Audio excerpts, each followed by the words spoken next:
오늘 성경 말씀은 빌립보서 4장 4절에서 7절 말씀입니다. 우리 교독하도록 하겠습니다. 주 안에서 항상 기뻐하라. 내가 다시 말하노니 기뻐하라. 너희 관용을 모든 사람에게 알게 하라. 주께서 가까우시니라. 아무것도 염려하지 말고 다만 모든 일에 기도와 간구로 너희 구할 것을 감사함으로 하나님께 아뢰라. 그리하면 모든 지각에 뛰어난 하나님의 평강이 그리스도 예수 안에서 너희 마음과 생각을 지키시리라. 아멘. 지난주 잘 보내셨습니까? 저희들도 잘 지내고 있습니다. 이 시간 우리 말씀을 나누기 전에 가족들과 인사하는 시간을 갖죠. 서로들 손도 잡아주시고 안아주시고 서로 좀 물어봐 주시길 바랍니다. 잘 지냈는지. 아마 그 가정에서 아이들과 함께 있는 분들이 많이 힘드실 겁니다. 또 거리로 나가지 못하시는 어르신들도 많이 쉽지 않으시겠죠.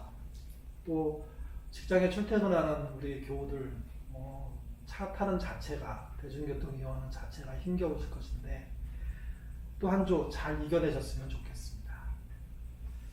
오늘은 빌립보서 4장 4절에서 7절의 말씀을 가지고요. 관용과 타산지석이라는 제목으로 설교 말씀드리겠습니다. 이미 작년이 된 분의 고백입니다. 그분이 중학교 1학년 때 용돈이 필요해서 어머니에게 거짓말을 했습니다.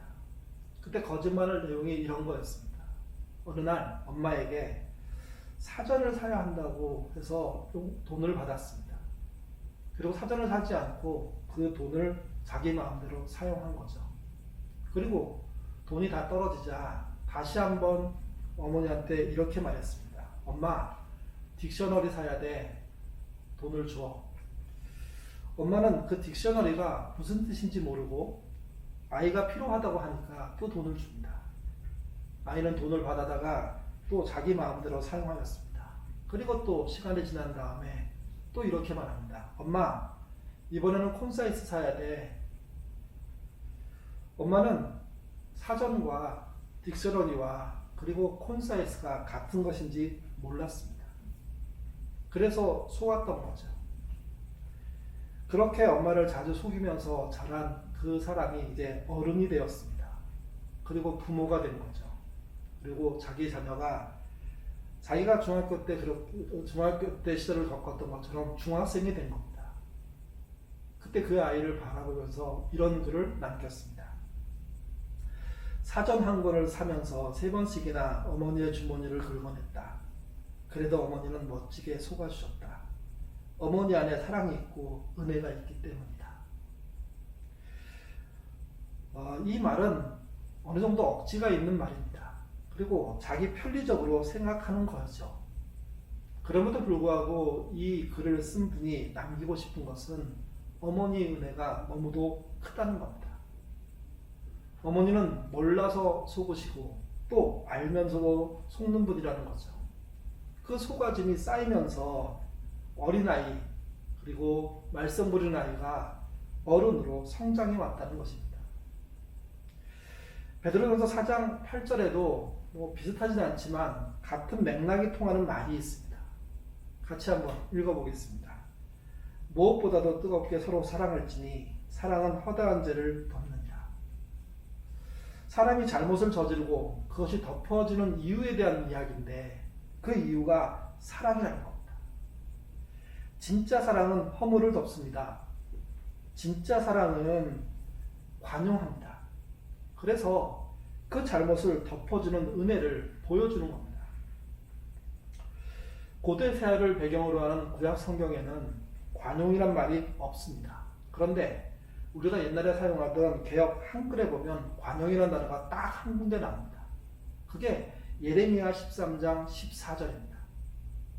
개역 한글로 읽으면 이렇게 되어 있습니다. 그들을 불쌍히 여기지 아니하며 관용치 아니하며 아끼지 아니하고 멸하리라. 관용하지 않겠다는 이야기죠.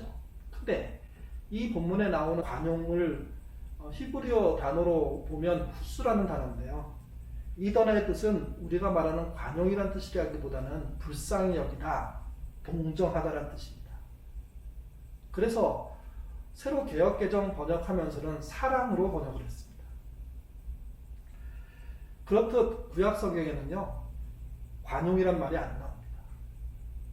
오히려 하무라비 법정에 나와 있는 눈에는 눈, 이에는 이, 좀 어려운 말로 동해보복법이라고 하는데 그런 정신, 그런 태도가 나오죠. 그렇다고 해서 구약 성경에 관용의 정신이 없는 건 아닙니다. 또 관용의 실체가 없는 것도 아닙니다. 주로 하나님의 사람들이 관용하는 삶을 살았습니다. 그 중에 대표적인 인물이 요셉입니다.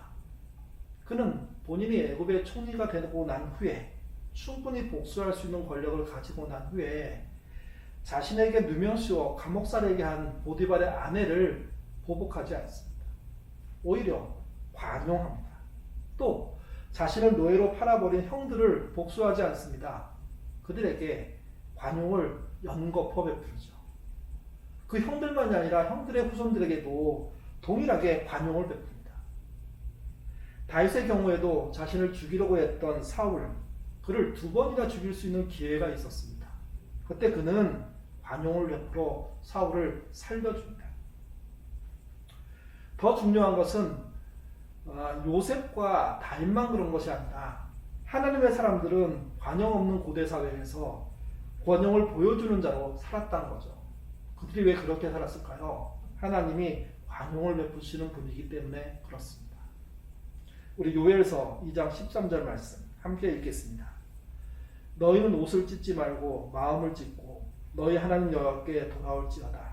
그는 은혜로우시며 자비로우시며 노하기를 더디하시며 인애가 크시사 뜻을 돌이켜 재앙을 내리지 아니하시나니.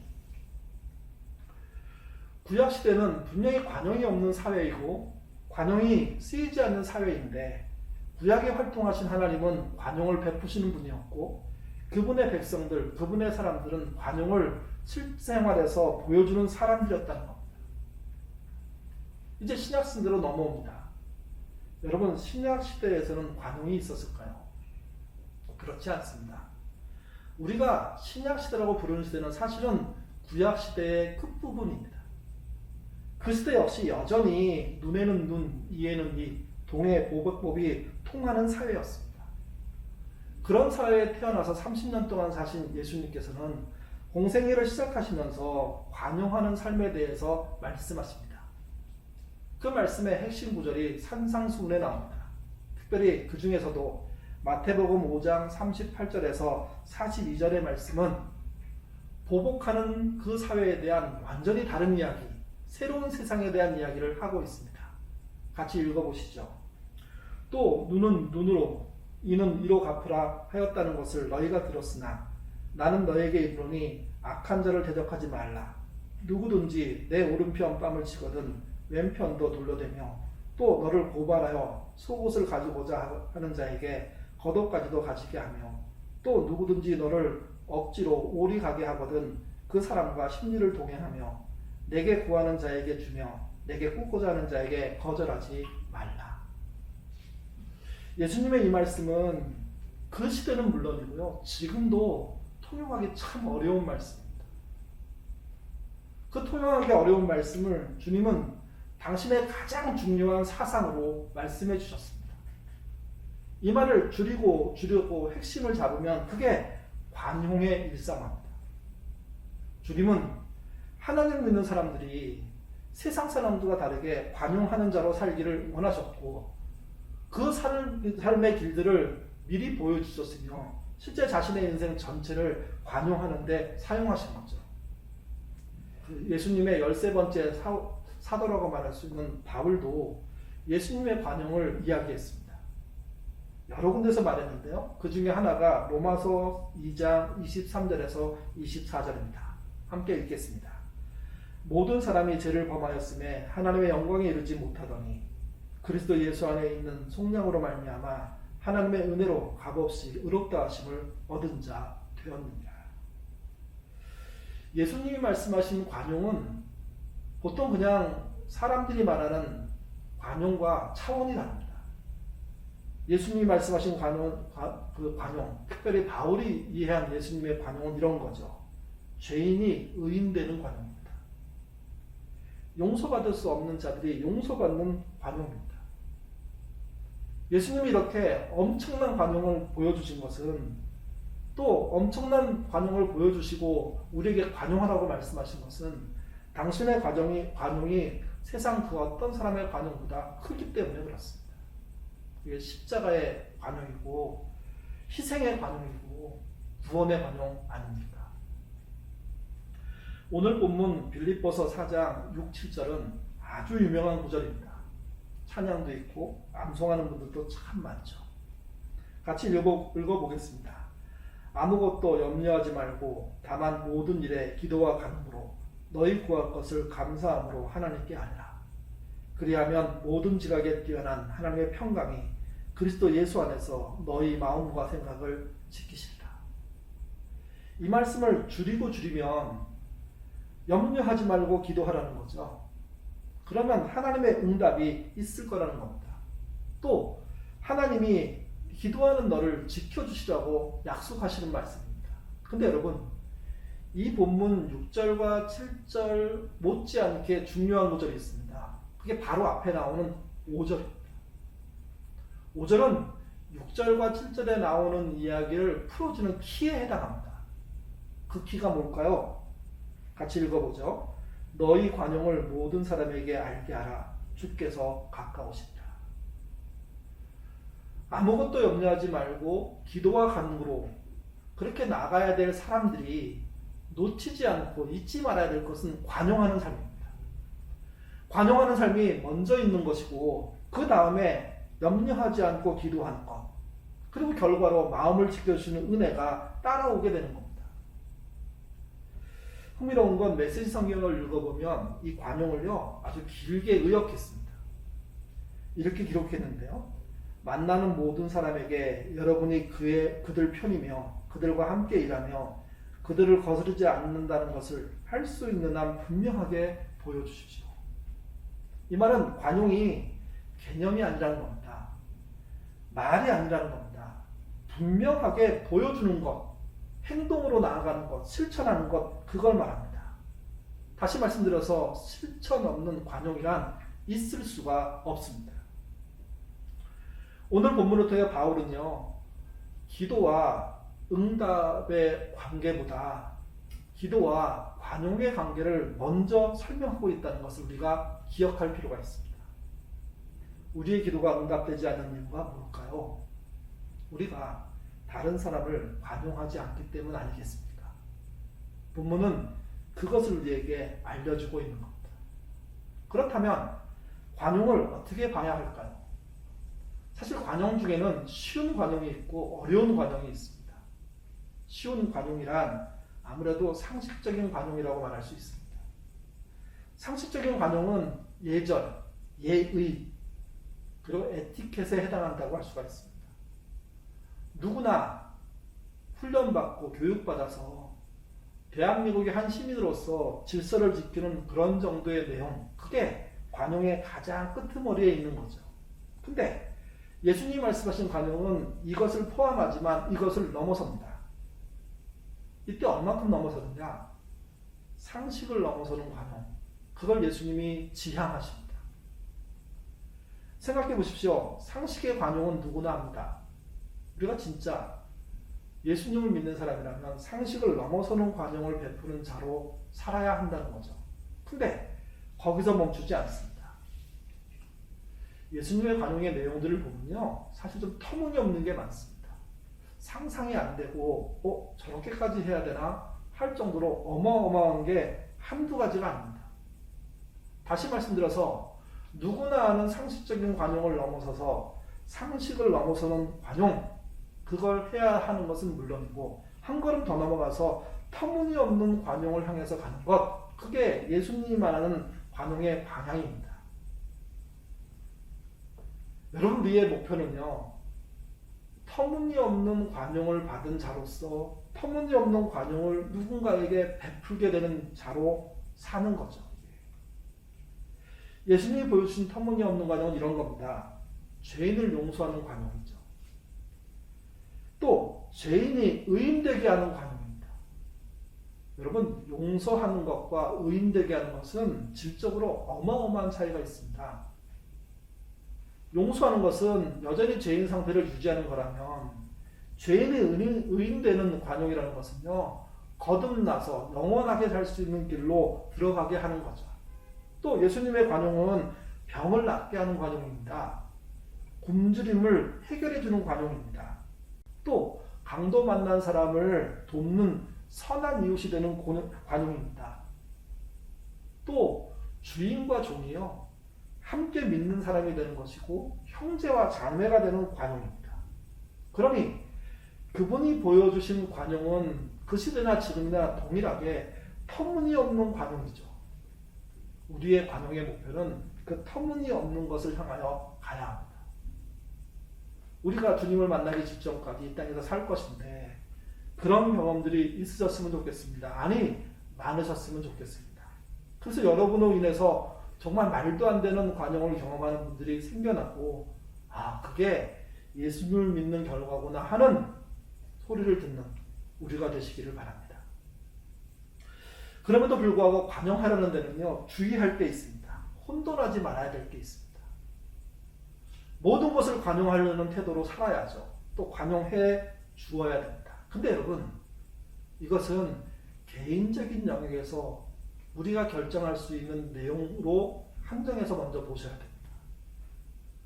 반대로 전체적인, 또 국가적인, 또는 대한민국 사회적인 이런 영역에서 해를 입히고 나라를 정말 힘들게 만든 사건과 사람과 그룹에 대해서는 좀 다른 태도를 지니셔야 됩니다. 코로나19 사태를 우리가 겪으면서 알게 되는 많은 게 있는데요. 그 중에 한 가지는 대한민국의 감염에 대한 노하우가 세계적이라는 겁니다. 그래서 연일 세계적으로 칭찬 듣고 있습니다. 근데 대한민국 내부로 들어오면 여전히 세계적으로 칭찬 듣는 이 행동들에 대해서 공포를 유발하는 사람들이 있죠. 그게 언론과 신천지입니다. 먼저 언론에 대해서 말씀을 드리고 싶습니다. 가능한 나쁜 뉴스를 수없이 생산하는, 아니 가짜 뉴스를 수없이 생산하는 사람들을 무조건 관용해서 될까요? 아닙니다. 가짜 뉴스를 고쳐야 합니다. 수정해야 됩니다. 잘못을 시인하도록 만들어야 됩니다. 그러지 않으면 그들은요, 끝까지 가짜 뉴스를 만드는 자로 살게 될 겁니다. 이럴 때 우리는 그 언론을 타산지석 삼아야 됩니다.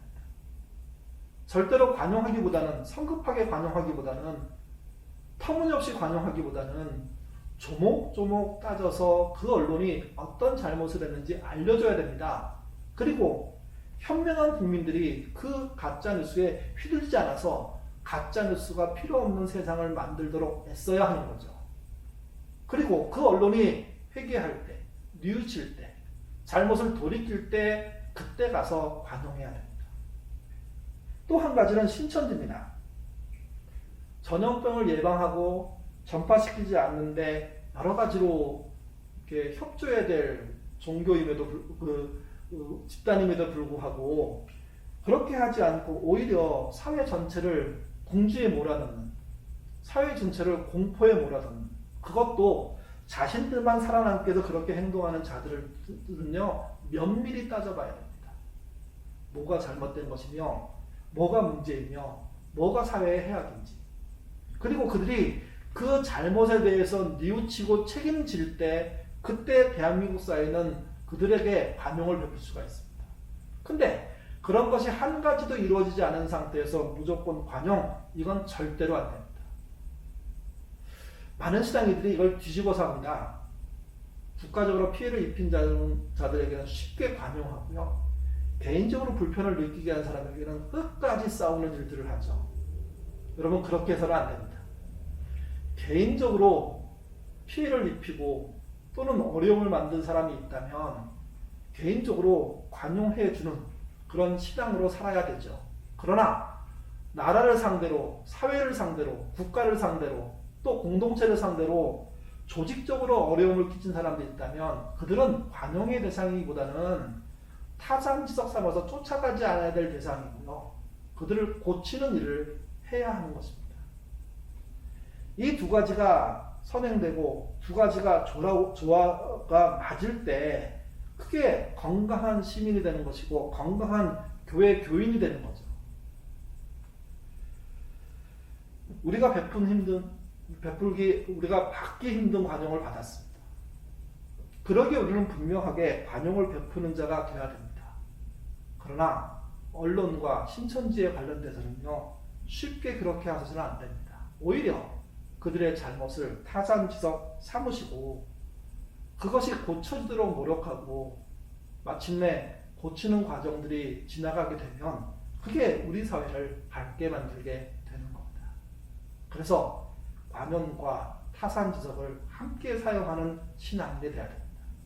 또 우리의 기도가 막히지 않도록 관용하는 삶을 사셔야 됩니다. 여러분이 하나님께 매달리고 기도하고 있는데 전혀 응답이 없다면 어쩌면 우리가 관용하지 않고 살기 때문일 것입니다. 오늘 말씀을 기억하시고 기도보다 관용이 앞서며 정말 호소보다 관용이 더 필요하다는 것 알고 관용하는 자 되어주시기를 부탁을 드립니다.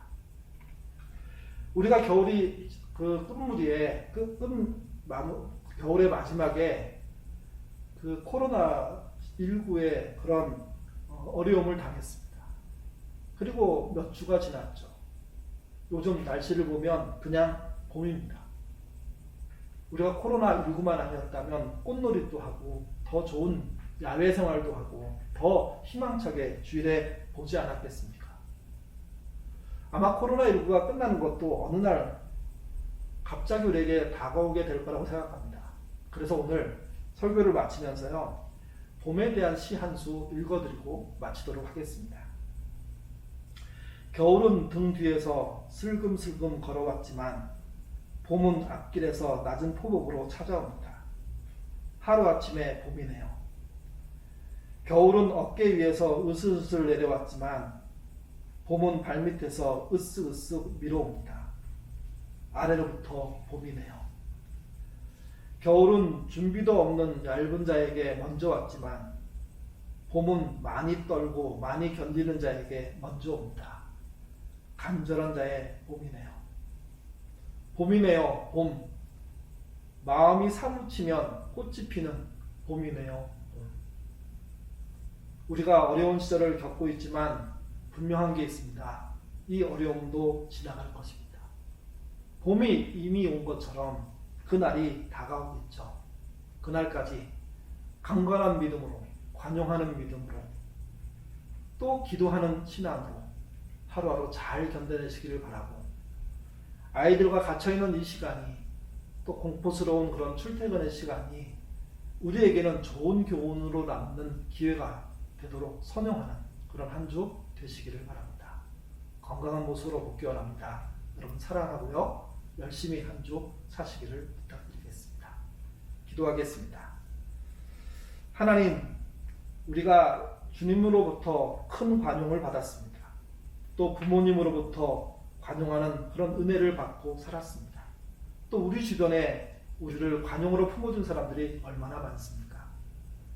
그러기에 우리는 관용하는 자가 되어야 됩니다.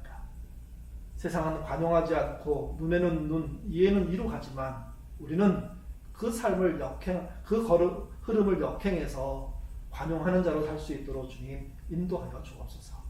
그러나 주님, 무조건 관용이 사회 문제를 일으킬 수도 있습니다. 대한민국이란 사회에게 가짜 뉴스를 쏟아부어서 공포와 또 어려움의 나락으로 추락시키는 무리가 있다면 그들을 막아서고 그들의 잘못을 타잔지석 삼아 새로운 길들, 의미 있는 길들, 가치 있는 길을 찾아내는 길 걸어가는 우리가 되도록 주님 인도하여 주옵소서. 신천지처럼 모든 자기들이 살아남기 위해서 모든 사회를 힘들게 하는 자들이 있다면 성급하게 관용하기보다는 오히려 그들의 책임을 잘 따져서 그들이 알고 깨닫고 뉘우칠 수 있도록 길을 열어주고, 그리고 그들이 그것을 받아들일 때 관용하는 우리가 될 수 있도록 주님 인도하여 주옵소서. 관용할 것은 관용하고 타산지석으로 삼을 것은 타산지석으로 삼는 우리가 되도록 도와주시고, 그래서 이번 어려움이 우리에게 큰 유익함으로 남을 수 있도록 주님 도와주시옵소서. 우리에게 어려운 사람들이 있습니다. 그들을 지켜주시고 그들이 이 어려움을 잘 이기는데 돕는 예인 가족 되도록 인도하여 주옵소서. 감사하며 예수님 이름으로 기도드립니다. 아멘. 교회 소식 전해드리도록 하겠습니다. 여러분 주보를 참고하시기를 바랍니다. 이번 주 수요 모임 18일이죠. 또 금요 중보기도 20일입니다. 전주에 이어서 휴회하도록 하겠습니다. 또 22일 주일 예배 유무에 대해서는 주중에 안내 말씀을 드리도록 하겠습니다. 지난주에 헌금에 대한 문의가 있는데요. 우리가 다시 모여 주일 예배를 드릴 때 헌금하시기를 바랍니다. 세 번째는 목적 아들람 한 곳이 다시 모집을 시작합니다. 이번 목적 아들람은 히브리어 성경 공부하는 아들람인데요. 히브리어 알파벳을 공부하고 또 구약에서 중요하게 쓰이는 단어들을 공부하고 그리고 더 연습하고 공부를 한 다음에 원서를 읽는 데까지 가고 싶은 그런 아들람입니다. 이렇게 생각하면 누구도 도전할 수 없을 것 같은데요. 그렇게 생각하지 마시고 그냥 히브리어 알파벳 배우고 그 다음에 히브리어를 천천히 읽을 수 있는 훈련을 하는 곳이다. 일단 그렇게 생각하시고 가입하시면 그러면 서로 도움을 주고받을 수가 있습니다. 히브리어 성경 공부 아둘람도 7명이 신청을 해야 시작할 수 있습니다. 오늘부터 시작돼서 28일 토요일까지 사무실로 그 신청서 또는 그 신청 전화 해주시기를 부탁을 드립니다. 네 번째는 긴급 돌봄 수시 지원에 관한 문제 광고입니다. 우리가 코로나19가 장기화되면서 어려움 겪는 분들이 참 많습니다. 특별히 우리 교우 중에 어려움 당하는 분들이 있는데요. 스스로 예보험 사역에 신청하실 수 있습니다. 또 주변의 교우들의 어려움을 보고 여러분들이 추천해 주실 수도 있습니다. 우리 추배식 집사님에게 말씀해 주시면 그러면 잘 안내해 드리도록 하겠습니다. 또 지난주에 이어서 예인 가족들이 운영하는 사업장들 또 거기서 판매하는 물건들 이렇게 구입해 주시면 감사하겠습니다. 먼저 사업장에 방문하셔서 식사도 하시고 물품 구입도 가능합니다. 주보에 보시면 지난주는 4곳이었는데 이번 주는 5곳 올려놨는데요. 이번 주에 추가된 곳이 라스베이글이라는 시흥에 있는 하늘휴게소에 있는 우리 교회의 카페입니다. 이 5곳에 이렇게 방문하실 수 있으면 기꺼이 방문해 주시고 또 식사하시거나 음료 구입해서 드셨으면 좋겠고요. 또 이번 주도 지난주처럼 빵 구매하는 거, 그 다음에 커피 판매하는 내용 동일하게 진행이 됩니다. 여러분 주문하시면 토요일날 12시 이후에 나들목에서 받아가시면 되겠습니다. 대구 지역을 돕는 그 일도 이번 주에 이제 마무리되어서 1차 마무리되어서 진행이 됩니다. 저희가 500만 원을 예산으로 세웠는데요. 대구와 경북 지역에 있는 기독교인 연대에 보내서 노인들, 또 이주민, 그런 노동자들, 그리고 그 의료용품이 필요한 사람들에게 나눠주는 일에 쓰이도록 하겠습니다. 5번째는 저희가 그 아심역 보낼 때마다 제일 끄트머리에 영상이 하나씩 따라가는데요. 교우들의 인사가 들어있습니다. 개인적으로 그 교우들과 인사하시고 싶은 분이 있다면 영상 촬영해서 보내주시면 저희가 잘 편집해서 공유하도록 하겠고요. 또 그것은 좀 부담스러운데 가족 사진 같은 거 보내주셔도 좋습니다. 그러면 동일하게 잘 편집해서 교우들과 공유하도록 하겠습니다. 좀 어색한 일이지만 그런 일을 해주시면요. 많은 교우들이 새 힘이 납니다. 여러분의 참여 부탁을 드리겠습니다. 이번 주도 아심역 그 월요일날, 수요일날, 그리고 금요일날 보내드립니다. 그 읽을 글과 그 다음에 아침, 점심, 저녁의 기도 제목, 그리고 교우들의 인사, 그 밖에 광고 안내해드리도록 하겠습니다. 교회에 마스크가 많은 건 아닌데요. 혹시 마스크를 전혀 구할 수 없는 분이 있다면 교회로 연락하십시오. 그럼 몇 장 전달해 드리도록 하겠습니다. 이번 한 주도 여러 가지 어려움과 또 두려운 소식들이 있겠지만 믿음으로 잘 견디시기를 바라고요. 특별히 이 어려운 시절에 관용을 베푸는 그리스도인으로 잘 살아주시기를 바랍니다.